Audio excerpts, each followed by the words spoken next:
scaring the bejesus out of somebody in order to change their way of living.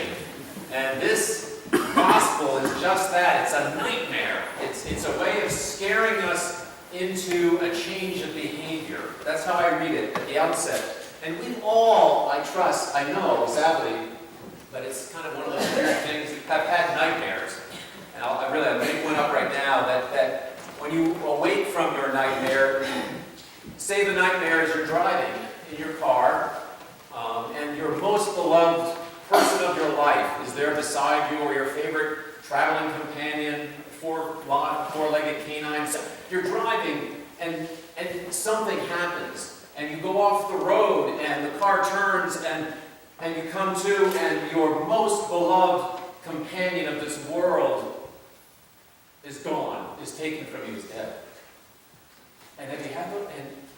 And while you're sleeping, your body just tenses up, and you just can't believe it. And then you wake up and go, whoa, wow, that was so real. And from this moment on, I am never, ever going to take this one for granted. And it works, right? You were scared straight. You were scared to change your ways. They say that your will, our human will, is one of, I believe, like a diamond. It's harder than a diamond to change. And yet sometimes it happens. They say if you are told by your doctor that if you don't change your ways, if you don't stop eating the sausage or stop drinking that, if you don't, you're going to die. I'll give you, your doctor says, 6 months. Guess what? Maybe I've said this to you before.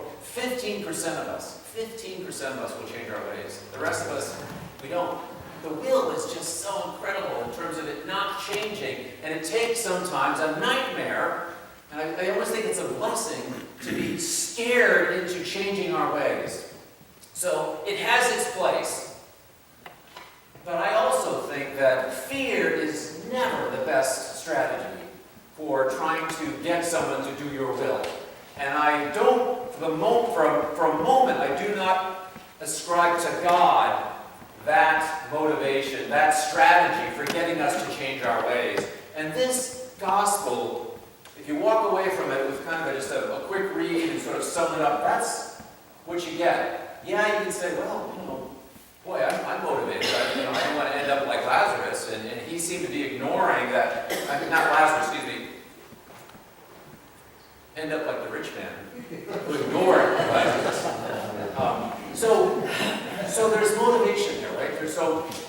But if we take the story as it is, it also leaves us with a God who is merciless, who fixes a chasm. If you don't find yourself stopping and giving a little of your compassion in the form of a gift, a donation, a moment, attention, undivided to this person who's outside your gate, who would benefit from whatever dropped off your table, if you don't stop and give that concern and heartfelt compassion, you're going to be tormented for the rest of your life. Not for the rest of your life, for the rest of eternity.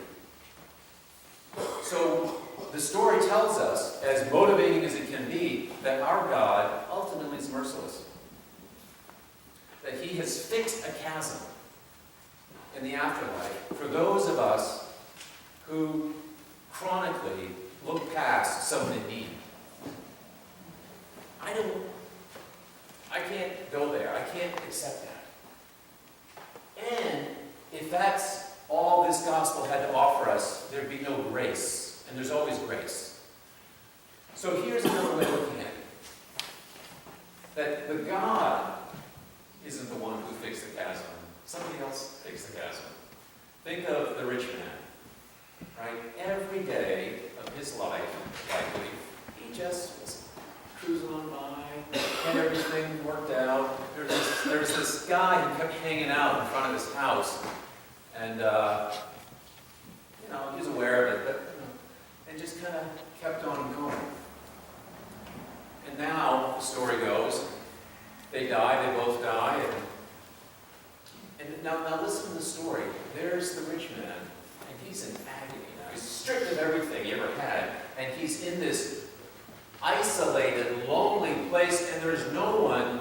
The one who's closest is far away. This Lazarus next with getting comforted by Abraham. And what does he say? Abraham, help me. Send that, the guy that used to hang out in front of my gate? Yeah. Send him, would you, to get me some water? I'm really feeling it here. He still doesn't get it. The chasm between him and the rich and Lazarus, keep messing that up, is his doing. Because he cannot or will not see this other as anything but kind of decoration to his landscape of life. Just some kind of a prop, some kind of a thing over there.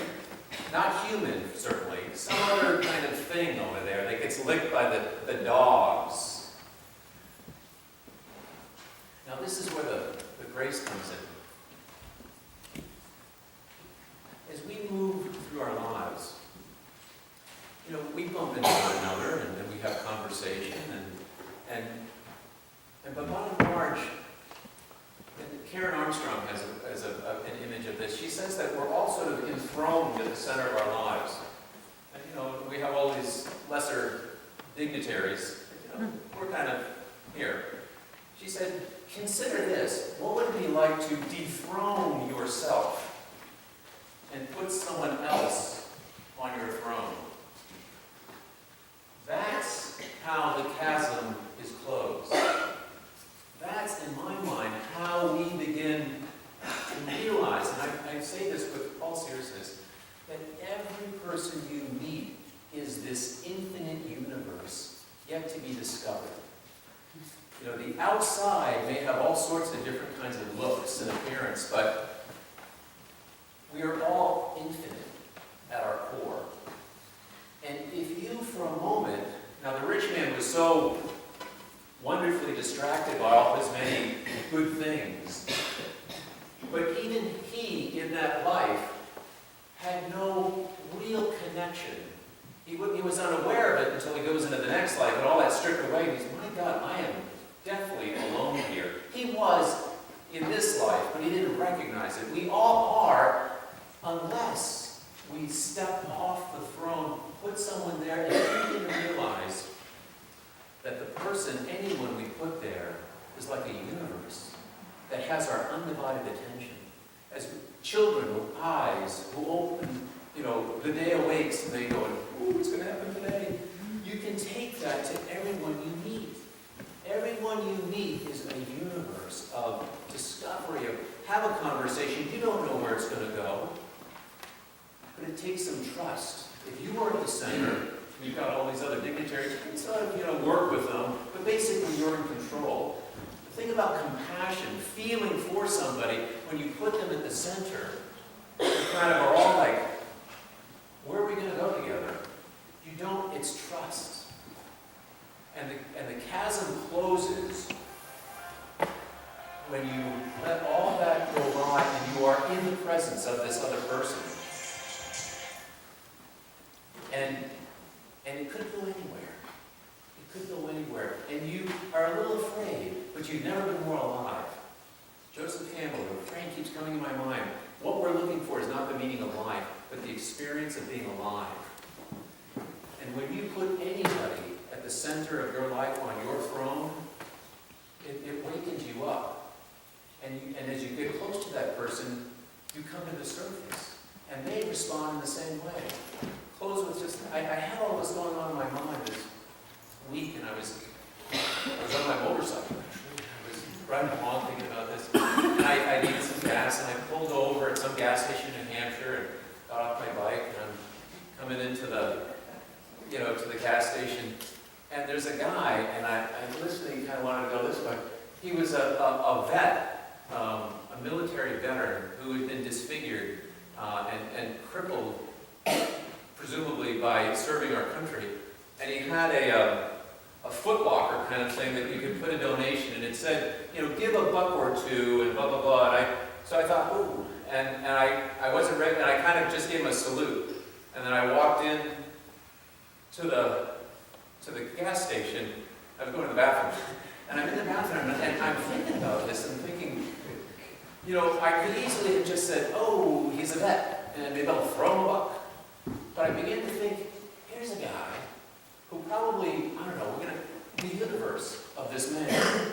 10 years ago, he's probably like, hey, Dad, I'm thinking about, you know, enlisting. Really? You know, that's the tradition of our family. That's wonderful. You know, go off, and he comes back after boot camp, and they're taking pictures of him. I mean, all of that is true.